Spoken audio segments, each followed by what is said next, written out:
What's up, everybody? Alex Louie here, talking about not IT. We're going to talk a little bit about the macro political environment that's going on in my country, which is Peru. I don't usually do videos like this, but I thought I've been hearing too much about misconceptions and misinformation, and I did want to clarify a couple things because my job is a teacher, so I like teaching anything that I get my hands across. And I've read a little bit of the manifesto from Pedro Castillo, and I'll probably do one for Keiko if there are some misconceptions that are going around her.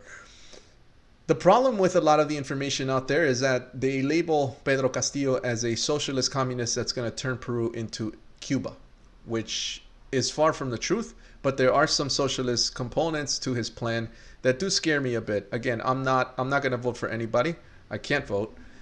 But what I do want to do is inform you of the things that he's planning to do in an objective manner. I'm not going to sway you left or right either way. So, but let's get to it. So here is his manifesto. His political party is called Peru Libre, right?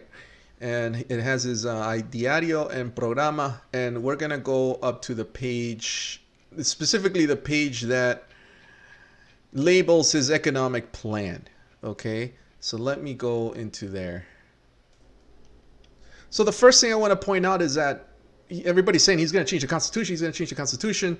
That's actually a little true, but not so true. So if you see here, it says hacía una nueva constitución política.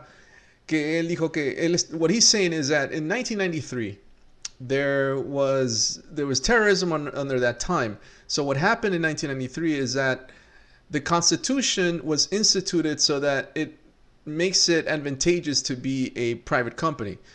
There were a lot of regulations that were skipped because they wanted to grow the economy during this time. And that was back in 1993, which means that a lot of companies kind of slid by taxes and later in regulations.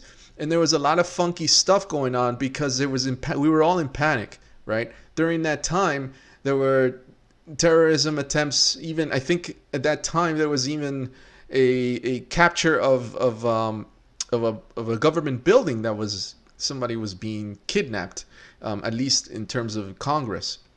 So during this time is when the Constitution was ratified and it was edited for some reason or another so that we can have a higher economic growth. And with this came a lot of hanky panky, loosey goosey type of stuff that was imposed on companies where the companies would be advantageous in terms of the law, okay, specifically tax law, okay. So the reason that he wants to change it is because his main political theme is that, hey, in 1993 this was happening, so a lot of things got by without people doing their dot, crossing it, as they say here, crossing their T's and dotting their I's, and things got let go and they never looked back, right? And so now we are in the situation that we're in because nobody's really looked back as to what actually happened in that wording of the Constitution in 1993. So this is the reason why he wants to change the Constitution. It's not because he wants to completely change the government or he wants to institute a 10-year term for himself. He just wants to make sure that the Peruvian government is dotting their T's this time and dotting their I's and crossing their T's. So I would not be too frightened with this statement. Again, that's the way I read it, but a lot of news media is saying, no, he's going to change the constitution and we're all going to be another Venezuela or Cuba, which I at least from reading the plan, it doesn't seem that way. So let's take a closer look at some of the economic things that he wants to do. So this thing actually jumped out at me, is letter D, right? So Estado Distribuidor de Riqueza. So basically what he wants to do is he wants to, in some way, lower the salaries of the CEOs or the higher ups executives and then redistribute that salary to people that are working underneath. So if you think about it like in Amazon, right, you have Jeff Bezos making a whole crap load of money, but then you have people in warehouses making, maybe at least here it's fair. So here, I think for the most part, people are making pretty good money, or else they wouldn't be working at Amazon. And even right now, the union that they wanted to form got broken up because they saw that Amazon is paying fair. But in Peru, it's a different story because people that are making a lot of money are not really redistributing the wealth. So somebody that should be making maybe 10 sols an hour or 15 sols an hour is probably making like 3 sols. So this is one thing that it is a little bit socialist in some forms, but again, he's just trying to make it so that the CEOs don't get paid out so much money, just like we do here, right? So if you have a bank, and what happened in 2008, these CEOs were getting these bonuses and then the people were suffering. Pedro Castillo wants to prevent from this from happening. So part of his plan is to take a closer look at that and change that completely. So here's another point that I want to point out, as well, as it does look a little bit like a socialist plan. But again, this is part of the 1993 argument that he has, where he's saying that all companies should be taxed regardless of what the law says. And that's part of why he probably wants to change the constitution of what that was established in 1993, because it seems that some companies are not paying their fair share. So he's saying existan empresas transnacionales exoneradas de todo tipo de impuestos como renta, canon, sobrecanon, regalías, derechos de vigencia, entre otros. So what that means is that there probably are some companies that are not paying rent or paying some type of monthly fee that they have to pay for whatever their warehouses or anything like that. And they're getting by because of these little nuances that were completely blind to that constitution updated in 1993. So what he wants to do is he wants everybody to pay their fair share of taxes, basically, which is fair. I think it's fair. I mean, every capitalist company should pay taxes.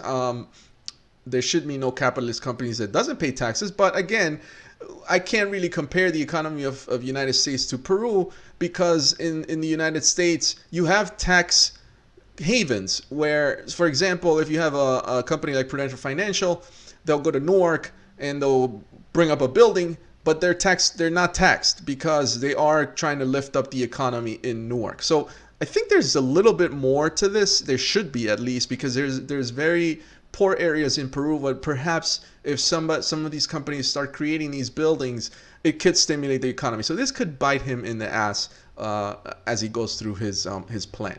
And that's typical questions that he could ask. They say, well, what do you mean by this? Do you mean that even if a company starts, even if somebody builds a building or a couple of office buildings in, let's say, one of the poorest areas in Peru, let's just take, I don't know, in El Callao, in Los Barracones, right? Barracón is a very dangerous place. Let's say we want to rebuild that up. Do you get a tax deduction or a tax-free or a tax break? Well, that's yet to be seen, right? Or if you go even internal in the provinces of Peru, what if you start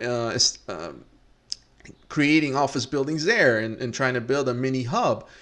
Why shouldn't you get a tax break? I mean, I think that's a good thing. So I think he's being a little too extreme with this, but again, I'm just informing you what his plan is. So again, he cites that se firmó en una época de terrorismo o de gran riesgo económico. So that means that during this time, when they did that constitution in 1993, there was a lot of duress and distress during that time. So when they started waiving these taxes from these companies, there was loosey-goosey things going on here and there. Okay. So the next one I actually want to point out is very, very socialist, actually, which I thought it was very socialist. So it says, parte de las ganancias deben invertirse en el Perú. Las ganancias obtienen las transnacionales y algunas grandes nacionales no se invierten en el país, sino en el extranjero. Se llevan los productos en bruto, generan valor agregado afuera, dan trabajo a sus jóvenes, fortalecen sus empresas y sus mercados, mejoran sus sueldos, invierten en infraestructura, luego regresan al Perú con mayor poder económico a seguir en yada, yada, yada. So what he's saying here is that all companies, regardless of profit, right, you must invest in Peru. So what I'm envisioning in terms of the wording here is that he's saying, let's say I'm a company like, I don't know, I open up an Amazon in, let's say I'm Jeff Bezos and I open up an Amazon in Peru. Now I'm an American, right? And I make $100 million for the year, right? I have my employees, I have my vans doing deliveries out there in Machu Picchu or whatever. Part of my profit has to go into Peru, which means that I have to invest in Peru. So I'm forced to take either 5 or 10% of my profit and put it into the Peruvian economy. Now, again, that's socialist, right? Because they're forcing me to invest in Peru, and I don't really know where the money goes, right? What he should do, actually, just reading this, he should actually lend out money from the Peruvian treasury. And by doing this, if you lend out money from the Peruvian treasury to these companies that are coming in, then you're actually investing that money back into the Peruvian country. What he's doing here is he's forcing companies to completely give up, kind of like the mafia, right? The mafia goes up and says, hey, for me to protect you, you have to give me 5% of your profit, right? So it's kind of the same way. So in this sense, he is being socialist in this sense. I don't think that's fair to companies. He could do this another way, but I think the general idea is too strong. But again, it's a different country. It's not the United States. So in terms of him implementing this, obviously it's got to go to Congress and all that. So I don't know if Congress would want this to happen, because again, you're taking away profit, and you need a macroeconomic atmosphere in a country, right? You can't just say, oh, you're investing money here and that's the end of it. So I don't know if this is such a good idea. So here is another tidbit that I found a little bit nebulous. He says that he wants to make every company, well, he doesn't want to. He wants to first negotiate with companies for certain conditions. Now he says, no descartada frente a no aceptar las nuevas condiciones de negociación. El Estado peruano debe proceder a la nacionalización de yacimiento en cuestión de los sectores mineros, gasíferos, petroleros, and yada yada yada. I don't know what he means by conditions, right? So he's kind of strong arming these companies. So he's saying, okay, if I go to a mining company, a Peruvian mining company, I'm gonna give you my terms, and if you don't accept these terms, we're gonna take over the company and we're gonna make it a Peruvian company. I don't think that's fair. And again, he's being very nebulous. So maybe the media may want to question him as to, well, what type of conditions, right? What type of what do you want to negotiate? I mean, do you want to negotiate salaries of CEOs? Do you want to negotiate pay of people that are working for the company? And at the same time, he puts in the language as to he wants to generando empleo, fortaleciendo los sectores estratégicos, educación, salud. So he basically says, hey, these are my terms. If you don't do them, we're going to take over, because with these terms, I'm going to use the money that you're going to give me to invest in education, health, and agriculture, and etc. Okay, so again, socialist, right? Programas sociales. So he wants to strong arm companies to invest in Peru. And if you are a private company and you're making all this money, you have to abide by the terms of what we give you. Okay, and if you don't abide by the terms and you don't like the negotiation, then we take over the company. Okay, which is, again, socialist, right? Socialist. And here, a couple good things about that also came out at me. Again, I'm not a socialist and I'm not a right wing person. I'm mostly central, mostly libertarian. So he says, nueva libre competencia. El Estado no solo debe combatir el monopolio privado. So he basically does not want to have any monopolies, which is a good thing, right? We have that here in the United States. You don't want to have one company taking care of everything. Sino debe prohibirlo de manera taxativa. So I guess what he's saying is that he wants, if you do have a monopoly, you're going to get taxed greatly. Okay. And he's saying that a lot of companies right now have an advantage because they always get first dibs at the table. Which again, he just wants to make sure that there are no monopolies. But he's a big but, right? He does say that some some things in terms of the Peruvian state, right, el Estado peruano, um, will get advantages, right? Because again, socialist policy that he's saying, um, the nation comes first. So if there is certain things that the nation is bidding on versus private companies or a partnership, then obviously he's going to put the nation first, which again, part of his nationalistic socialist tendencies. So again, here's something that people are concerned about. Nuevo pluralismo económico.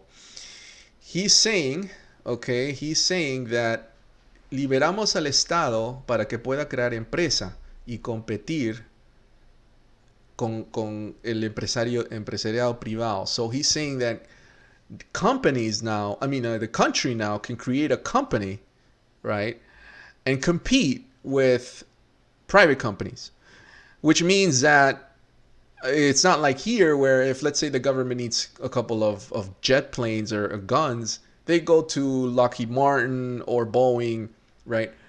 With this wording here, he's saying that, hey, I want to compete with the actual private economy, which is not a good thing, because if they want to compete with the private economy, right, you have the Peruvian treasury behind you. So there's no way that the private companies are going to be able to compete with you unless they partner with you. So you're kind of forcing these private companies to partner with the government, which again is socialist, right? He wants to be able to create companies statewide, so as a Peruvian nation, right, estatal, and they in turn will say, I'm going to compete with you, and not only am I going to compete with you, I'm going to try and beat you. And obviously, a private company is going to be intimidated at that. It should not be like that. So that's an actual negative point in terms of his plan. Okay. Well, I think that's pretty much a couple of things that I saw that are a little bit troublesome, but I just want to give you information. Hopefully you can take this information and make a decision. As far as I know, yeah, some things are very, very radical in terms of going left and just nationalizing a lot of things. Not sure if it's going to be good for the economy, bad for the economy. Again, I'm just informing you of the language that he's using in his plan. So hopefully you get out and vote, and hopefully our country doesn't fall to smithereens, right? Take care.